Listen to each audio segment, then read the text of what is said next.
Studio दं आं जेंग्रें नार्जारी। हरनि समाव हाग्रानि मासे मुफुरखौ माजराबारि गामियाव हमनो मोनबावबाय। बाक्सा जिल्लानि सालबारि महकुमानि बेन्दोंआव थानाय माहारियारि मानास हाग्रामानि हाग्रा ओनसोलनिफ्राय सुबुं माहारिनि ओनसोलाव मुफुर ओंखारबोनाया रुटिन बायदिसो जाबाय। दिनै बुयापारा रेन्जनि बेन्दोंआव थानाय रुपुहि माजराबारि गामियाव हाग्रानि मुफुरखौ हमनो मोन्दों।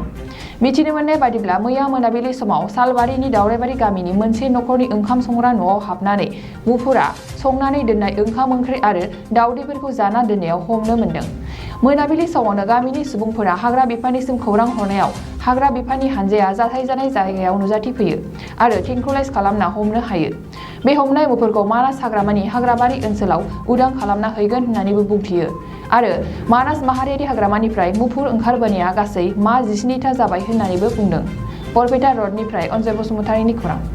আজি ওলাইছে এটা এই মাজৰাবাৰীত আমাৰ ভূঞাপাৰা ৰেঞ্জৰ আণ্ডাৰত এইটো কি ব্লেক বেয়াৰ আছিল কি ব্লেক বেয়াৰ এই চেম স্পিচিছ টেংকুলেজ হ'ল নেকি ছাৰ টেংকুলাইজটো হৈ গ'ল আমাৰ ডাক্তৰ প্ৰভাত বসুমতাৰী টেংকুলাইজ কৰিলে আৰু ধৰিলে এতিয়া আৰু এতিয়ালৈকে গম পালোঁ 16টা ভালুক টেংকুলেজ কৰা হ'ল 16টা 13 14 15 16টা ইয়েছ ৰাইট 16টা গতিকে এইটো কথা কি আগতেও আপোনালোকে কৈছিল ধৰক খাদ্যৰ অভাৱতে ওলাই আহিব পাৰে নহয় জানো নিশ্চয় হ'ব পাৰে সেইটো খাদ্যও হয় আৰু মই এইটো জানো আমি তাতে কাৰণে এটা ভালুক আমি মানে ৰেস্কিউ কৰিছে পাণবাৰীত সি আকৌ আহি পেলাই সেই পাণবাৰীতে ওলাইছে সেই চেম প্লেচ।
बर' एलबाम नायना मोजां मोनग्राफोरनि थाखाय गोजोनथाव खौरां।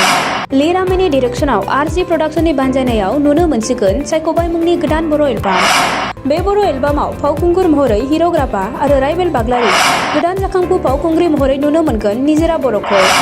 बे बर' एलबामाव समायना मिलौदो देंखो होदों निथामनि बर' आरो मोनसोम बर'आ।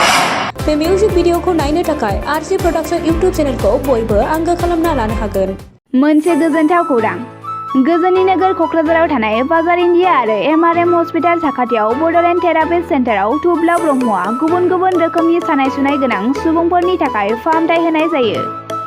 जेरै जान्जि सानाय, हान्थु सानाय, गोदोना सानाय, आदै सानाय, आफादावदै सानाय, जानजि जरा सानाय, खर' सानाय, सिनस्रि जरा सानाय बैफोरबायदि सुबुंफोरनि सानायफोरखौ फाहामथाय होबोगासिनो दं।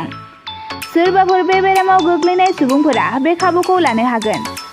गोबां मिन्थिनो थाखाय नैबे जानबुं नङाव फन खालाम 9974030738।